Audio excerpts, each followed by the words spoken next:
हर युग में कोई ऐसा होता है जो देवताओं और मनुष्यों के बीच संदेश लाता है, जो संगीत से ज्ञान बांटता है, जो भक्ति को विज्ञान बनाता है।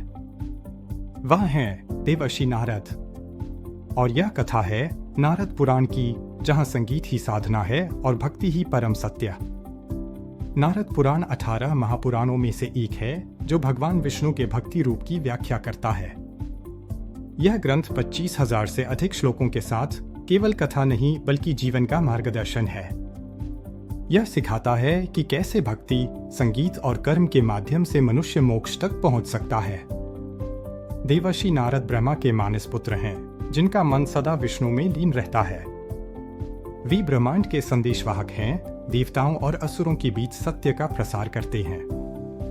उनका उद्देश्य केवल भक्ति का जागरण और ज्ञान का प्रसार करना है।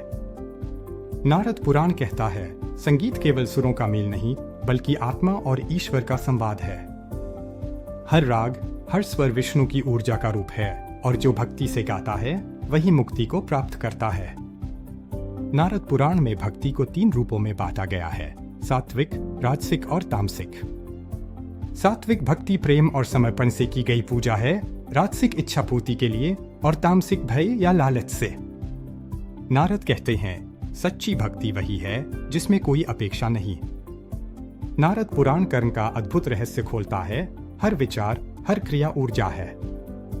जो जैसा कर्म करेगा वैसा फल पाएगा, परंतु निष्काम कर्म मोक्ष का मार्ग बन जाता है।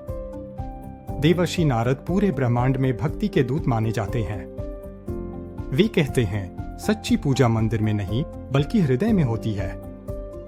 जो व्यक्ति प्रेम से गाता है, जो हर प्राणी में ईश्वर को देखता है, वह नारद के पथ पर चलता है।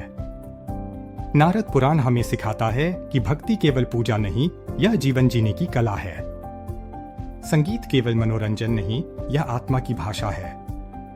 अगले एपिसोड में हम जानेंगे वेद, जहां सृष्टि के मूल मंत्र और दिव्य ज्ञान का उद्गम है। अगर यह कथा आपके हृदय को छू गई तो कमेंट में लिखें नारायण नारायण।